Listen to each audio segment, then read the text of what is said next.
जय माता दी। जय माँ काली। आज का वीडियो बहुत ही ज़्यादा आपके लिए महत्वपूर्ण है, जो नए नए साधक साधनाओं में आए हुए हैं और जो व्यक्ति जो है साधना से निराश हो जाते हैं, जिनकी कहने का मतलब साधना सफल नहीं हो पाती और वो निराश हो जाते हैं कि साधना का क्षेत्र उनके लिए नहीं बना है। देखिए, जब मैं साधना के क्षेत्र में आया था, मैंने अपने गुरु से दीक्षा ली थी, तो कम से कम जो है मेरे को 4-5 साल तक तो कोई अनुभव हुआ ही नहीं था। ठीक है ना।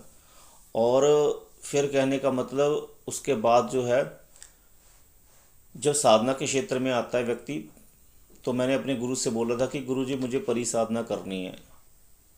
तो मेरे गुरु ने मेरे को परिसाधना जो है दी थी और उसकी हवन क्रिया भी की थी। अब उस परिसाधना को करने के बाद जो है, कहने का मतलब क्या मेरे को फ़ायदा हुआ, क्या नुकसान हुआ, वो मैं आपको सब इस वीडियो में बताऊंगा और साधना भी दूंगा। मैं जो साधना आपको देता हूँ वो अनुभूत साधना, अनुभूति वाली साधना देता हूँ जो मैंने खुद की है। ठीक है ना। ये जो परी थी, ये मेरे को जब मैंने ये साधना स्टार्ट की थी, कम से कम 4-5 साल तक तो मैं साधना के प्रयोग करता रहा, पर मेरे को कोई सफलता प्राप्त नहीं हुई। मैं बहुत निराश था कि मुझे कोई सिद्धि प्राप्त नहीं हो रही है। कभी कभी तो मुझे को ये भी लगता था कि मंत्रों में जान नहीं है, ये सब कहने का मतलब पखंड है और कुछ नहीं। तो मैं कई बार गुरु से बोलता भी था कि गुरु जी आप मेरे को साधना क्यों नहीं सिद्ध हो रही है, गुरु जी क्या दिक्कत है। तो गुरु जी उस समय बोलते थे कि कई बार जो होते हैं हमारे पिछले जन्म के पाप होते हैं, जिनके कारण हमें साधना में सिद्धि नहीं मिलती। कई बार जो होता है गुरु निंदा सुनना, गुरु के प्रति विश्वास ना होना और छल कपट स्वार्थ होना, उसके कारण भी साधना सफल नहीं हो पाती है जल्दी। जैसे जैसे इंसान जो है साधना करता जाता है, उसका मन एकाग्र होता जाता है और वो ये इस दुनिया से जिसमें छल कपट छिपा हुआ है उससे दूर होता जाता है और उसकी साधना की सफलता के जो चांसेस है बढ़ने लग पड़ते हैं। तो 4-5 साल तक मेरे को कुछ प्राप्त नहीं हुआ। तो गुरुजी ने जब मेरे को परी साधना दे रखी थी, तो मैंने फिर वो परी साधना की 5 साल बाद। तो आप मानोगे नहीं कि 5 साल बाद मैंने साधना की परी। उससे पहले मैंने काफ़ी प्रयोग किए, दुर्गा माता के, माता काली जी के, तारा देवी के, बगला मुखी जी के, काफ़ी साधना की, जिसकी मेरे को अभी कहने का मतलब मैं गिना भी नहीं सकता आपको। ठीक है ना। तो मैं जब भी मंदिर में जाता था तो हर देवी देवता से यही बोलता था कि आप मेरे पर कृपा नहीं कर रहे हो, मेरे को कोई सिद्धि नहीं प्रदान कर रहे हो। ठीक है ना। तो गुरु को भी बोलता था, गुरु की भी सेवा करता था, पर मेरे को अपने गुरु पर विश्वास था कि जब मेरे गुरु करवा रहे हैं तो जरूर मेरे को कुछ ना कुछ प्राप्त अवश्य होगा। तो मैंने जो है गुरु से बोला कि एक दिन मेरे मन में आया कि गुरु जी मेरे को परिसाधना करनी है। तो गुरु जी बोले कि ठीक है, मैं आपको परिसाधना देता हूँ, पर आप जो है ये साधना करते हुए जो है मेरे को क्या हो रहा है आपके साथ मेरे को बताते रहिएगा। ठीक है ना। और निराश मत होइएगा, अगर साधना सिद्ध नहीं हो रही तो कोई बात नहीं, निराश मत होइएगा, करते रहिएगा। मैंने कहा ठीक है। सो ऐसी मेरे को गुरु की कृपा हुई कि मैं आपको बता नहीं सकता, ये परी जो मैंने साधना की ना, ये कम से कम 18वें दिन ही मेरे को सिद्ध हो गई। 18वें दिन सिद्ध हो गई। मैं इतना खुश हुआ कि मैं आपको बता नहीं सकता। परी को प्राप्त करना ही अपने आप में एक कहने का मतलब इतनी दिव्य अनुभूति है। जिस व्यक्ति को प्रेम चाहिए, क्योंकि आजकल के टाइम में देखिए, परी साधना, अप्सरा साधना, यक्षिणी साधना, ठीक है ना, स्त्रीलिंग की साधना की तरफ व्यक्ति तभी आकर्षित होता है जब उसे कहीं से प्रेम प्राप्त नहीं हो रहा। और प्रेम जीवन का ऐसा आनंद है, जिसने वो आनंद प्राप्त नहीं किया तो फिर उसका जीवन में आने का कोई फ़ायदा ही नहीं। ठीक है ना। तो जब परी 18वें दिन आई, तो भाई जब कहने का मतलब उसको टच किया, तो आप ये मानो कि कहने का मतलब मैं कहता हूँ कि जो मेरा एक्सपीरियंस है कि 1000 या 500 लड़कियां भी एक कर दी जाए ना, तब एक परी बनेगी। इतना कोमल कहने का मतलब उनका शरीर था। और पहले दिन जब वो 18वें दिन आई, तो उन्होंने मेरे को अपनी शक्ल नहीं दिखाई, अपनी सूरत जो है वो मेरे को उन्होंने नहीं दिखाई। और उन्होंने जामनी कलर की जो है उस समय स्कर्ट पहनी थी। ठीक है ना। और उसके बाद 18वें दिन के बाद वो आई, तो उसके बाद मैं बहुत ज़्यादा कहने का मतलब एक तरीके से बड़ी खुशी हुई कि मैंने कुछ प्राप्त किया। उसके बाद फिर 21वें दिन आई वो। फिर 21वें दिन से जो है कंटिन्यू उन्होंने आना शुरू कर दिया। और जब कंटिन्यू आना शुरू कर दिया, अब नॉर्मल सी बात है कि व्यक्ति जो है साधना के क्षेत्र में जब कोई परी अप्सरा यक्षिणी आती है तो वो अपनी साधना से विमुख होने लग पड़ता है, सिद्धि की तरफ से विमुख होने लग पड़ता है, उसका ध्यान जो है उनके शरीर की तरफ आकर्षित हो जाता है। ठीक है ना। तो उस समय मैं फिर कहने का मतलब इसी चीज़ में जो है फंस गया। तो फिर मैं ये परी जो है कम से कम 3 साल तक जो है मेरे को सिद्ध रही। पर उस समय जब परी आती थी तो ये देख लो को आपको जब परी आती है ना तो आपको किसी प्रकार की टेंशन ही नहीं होती है। क्यों? क्योंकि जीवन में चाहिए क्या? खाना। व्यक्ति पैसा क्यों कमाता है? खाने के लिए, वस्त्र के लिए। ठीक है ना। तो ये चीज़ें जो है, ये जब वो शक्ति आती है ना तो उसके साथ ही संतोष भी आ जाता है इंसान के अंदर। जब कोई पवित्र शक्ति आपके पास आती है ना तो आपके मन में संतोष आ जाता है, आपका ध्यान पैसे की तरफ बिल्कुल भी नहीं रहता। आप में एक अंदर आप एक अलग रोमांचकारी आनंद में रहती है 24 घंटे। उसके बाद मेरे साथ एक बड़ी दुखद घटना हुई।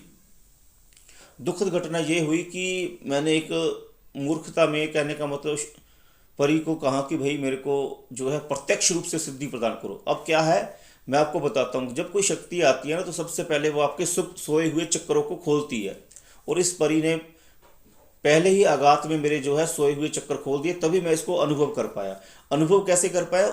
एक ऐसी अवस्था होती है अनुभव करने की जिसमें आपकी आंखें खुली है पर आप हिल नहीं पा रहे हो। ठीक है ना। आप हिल नहीं पा रहे हो, आपको ऐसा लग रहा है कि जैसे आपको कोई हिलने नहीं दे रहा, कोई शक्ति है ऐसी जो आपके हिलने नहीं दे रही। एक होती है सुप्त अवस्था। सुप्त अवस्था मतलब आंखें बंद है, आपको सपना आ रहा है, वो अलग बात है।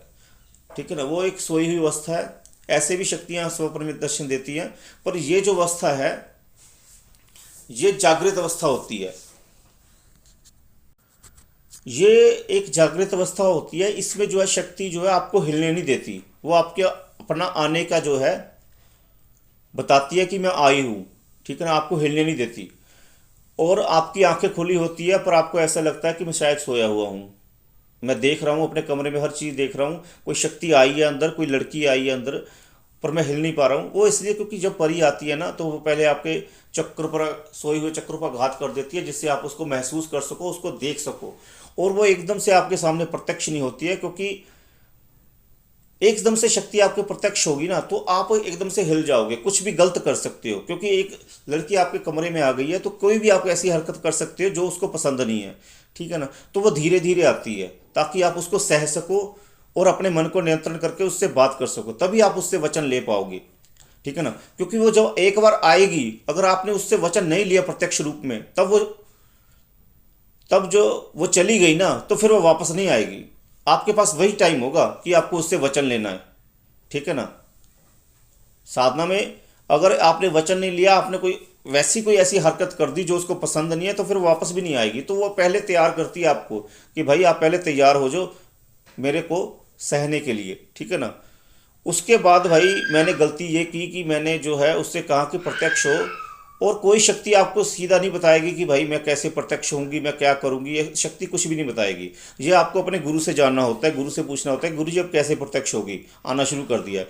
मैंने उस समय जो है अपने गुरु से बिल्कुल एक तरीके से, कहने का मतलब जैसे मेरे साथ भी शिष्य करते हैं, 1-1 साल तक, 2-2 साल तक, 3-3 साल तक अपने गुरु से बात ही नहीं करनी है।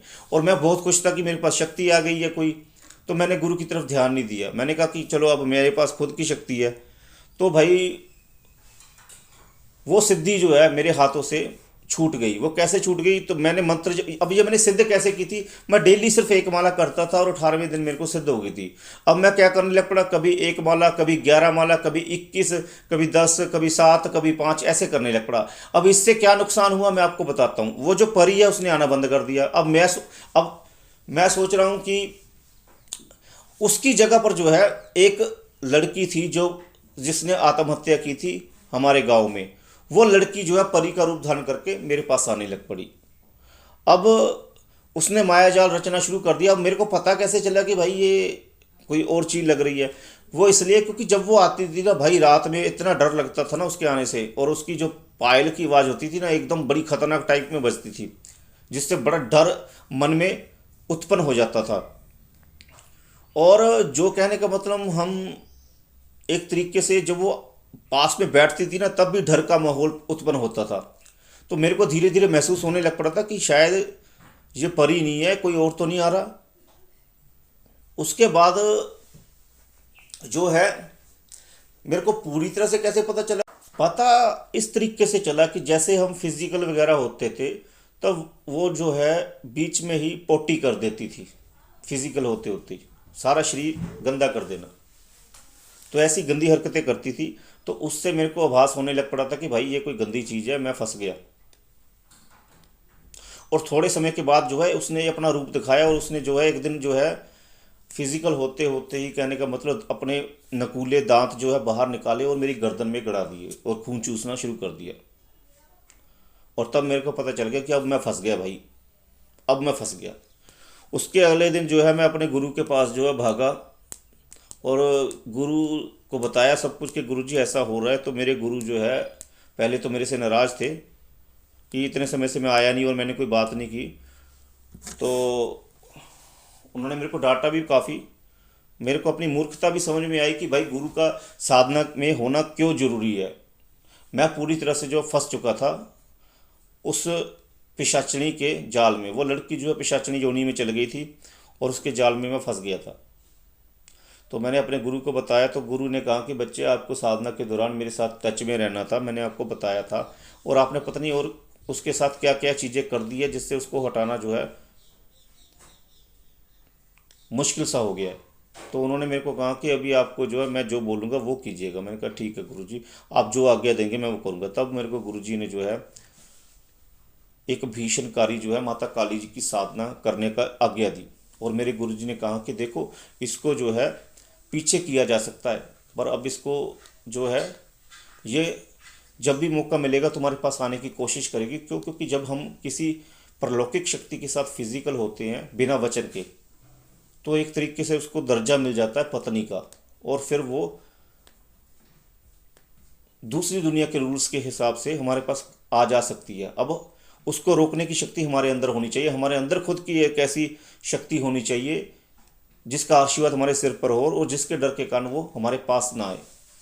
तब गुरुजी ने माता काली जी की सेवा में लगाया मेरे को। और फिर मेरे को फिर पता चला कि भाई माता काली जी की सेवा क्यों जरूरी है, क्यों सुरक्षा कवच जरूरी है साधना में, और क्यों जीवन में, कहने का मतलब सबसे पहले सुरक्षा जरूरी है, और क्यों गुरु जरूरी है। तो ये मेरे साथ हुआ था और भाई मैं बता नहीं सकता था। उसके बाद जो, कहने का मतलब परी ने भी मेरे द्वार खोल दिए थे सारे, जिससे मैं सब अनुभव कर सकता था। तो उसके बाद भाई जितने भी मरे हुए, कहने का मतलब गांव के अवगति इंसान थे जिन्होंने आत्महत्या की है या किसी की काल मृत्यु हुई है, तो भाई वो मेरे को सब दिखाई देते थे। जहाँ से भी जाता था ना मेरे को अनुभव हो जाता था कि वो शक्ति जो है खड़ी हुई है जहाँ पर मरी हुई। और वो जो शक्ति जहाँ पर एक्सीडेंट होकर मरी हुई होती है तो भाई वो मेरे पीछे भी आती है मेरे घर तक, पर वो मेरे घर से वापस मुड़ जाती है। क्यों? क्योंकि मेरे ऊपर जो माता काली की कृपा है, माता का आशीर्वाद है। माता की कृपा से कोई शक्ति जो है मेरे पास नहीं आ पाती, वो पीछे से मुड़ जाती है। और मुझे हर प्रकार की, कहने का मतलब एंटिटी जो है उसका अनुभव हो जाता है। पहले दिखने भी लग पड़ती है कि सामने आ रही है, मेरे पीछे आ रही है, सामने खड़ी हुई है, साफ दिखने लग पड़ती है। और पीछा भी करती है मेरा कि मेरे को आघात कर सके, पर माता काली की कृपा से वो मेरा कोई नुकसान नहीं कर पाती, वापस चली जाती है। तो ये चीज़ें हैं जो मैं आपको बताना चाहता था। इसलिए मैं कहता हूँ कि गुरु के मार्गदर्शन में साधना कीजिए, ऐसे कोई साधना मत कीजिए बिना सुरक्षा कवच के, ठीक है ना। और क्यों माता काली जी की साधना जीवन में जरूरी है। तो चलिए अब मैं आपको वो साधना बताता हूँ जो मैंने की थी। देखिए ये साधना जो है, इसमें जो है शुक्रवार की रात को आपको नहा धोकर नमाज पढ़ने के तरीके से बैठना है, ठीक है ना। और टोपी लगानी है सिर पर जालीदार, ठीक है। और सामने जो है पुष्प रख लीजिए 4-5, इत्र रख लीजिए, ठीक है ना। इत्र अपने कपड़ों को लगा लीजिए, साफ़ सुथरे कपड़े होने चाहिए। और साथ में अगरबत्ती लगाइए, ठीक है ना। दीपक की इसमें जरूरत नहीं पड़ती, ना ही दीपक लगाया था। सेंट आपके शरीर को लगा हुआ होना चाहिए। और इस मंत्र की एक माला जप कीजिए। इसका यंत्र भी है, यंत्र में आप व्हाट्सएप से मेरे से ले सकते हैं, किसी प्रकार की कोई दिक्कत वाली बात नहीं है, ठीक है ना। इसका मंत्र मैं आपको बताता हूँ, मंत्र आप सुन लीजिए। ओम नमो बिस्मिल्लाहि रहीमान रब्बे इन्नी मंगल फंत सीर। मैंने सिर्फ एक माला ही की थी, ज़्यादा माला नहीं मैंने की। मैं आपको झूठ बोलूँ या बढ़ा चढ़ा कर बोलूँ, मैंने एक माला ही की थी। एक माला से ही 18वें दिन जो है मेरे को सिद्ध हो गई थी पर ये, ठीक है ना। वो अलग बात है कि मेरी मूर्खता के कारण जो है मेरी सिद्धि जो है भंग होगी। आपको जो है यंत्र व्हाट्सएप पर मिल जाएगा, हवन क्रिया एक छोटी सी करवा लीजिए। देखिए, जो वैसे तो हमने हर महीना जो व्यक्ति जो है 400-500 रुपये का योगदान देता है, जो व्यक्ति माता के लिए, माता के मंदिर और आश्रम के लिए 400-500 रुपये का जो व्यक्ति योगदान देता है, उसकी जो हवन क्रिया है, उसकी हवन क्रिया जो है और साधना है, उसको सब जो है बिना शुल्क के दी जाती है। और उसका पूरा ध्यान रखा जाता है साधना में, ताकि कोई उसके साथ गलत चीज़ ना हो, उसकी साधना एकदम से ठीक तरीके से चले। और साधना दीक्षा लेके जो करता है उसके लिए तो सारे साधनाओं के रास्ते खुल जाते हैं। तो जिनको करनी है व्हाट्सएप से जुड़कर कर सकते हैं साधना, कोई दिक्कत वाली बात नहीं है। पूरा गाइड किया जाएगा आपको, ठीक है ना। बाकी आप अपने गुरु की, आपने गुरु धारण कर रखा, उनकी देख रेख में साधना करना चाहते हैं तो भी आप कर। साधनाओं के लिए जो है बड़ा ताम झाम नहीं रखना पड़ता। हाँ, इस परी को भोग जरूर रख ले, काजू का भोग रख ले, ठीक है ना। और कुछ ज़्यादा रखने की जरूरत नहीं, 50 से भी रख सकते हैं 2, तब भी प्रसन्न हो जाएगी।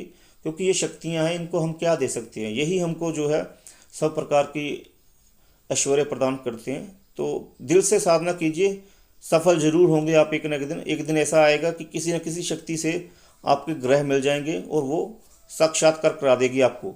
और एक साधना ने आपके चक्कर खोल दिए तो भाई सभी शक्तियाँ आपको दिखने लग पड़ेगी। पर उससे पहले आपके पास कोई सुरक्षा कवच होना चाहिए और कोई बड़ी शक्ति जो है उसका हाथ आपके सिर पर होना चाहिए, नहीं तो आने वाले टाइम में व्यक्ति पागल भी हो सकता है। जैसा जो मेरे साथ हुआ वो आपके साथ बिल्कुल भी ना हो। तो साधना कीजिए, आप इसमें सफल होंगे। और जय माता दी।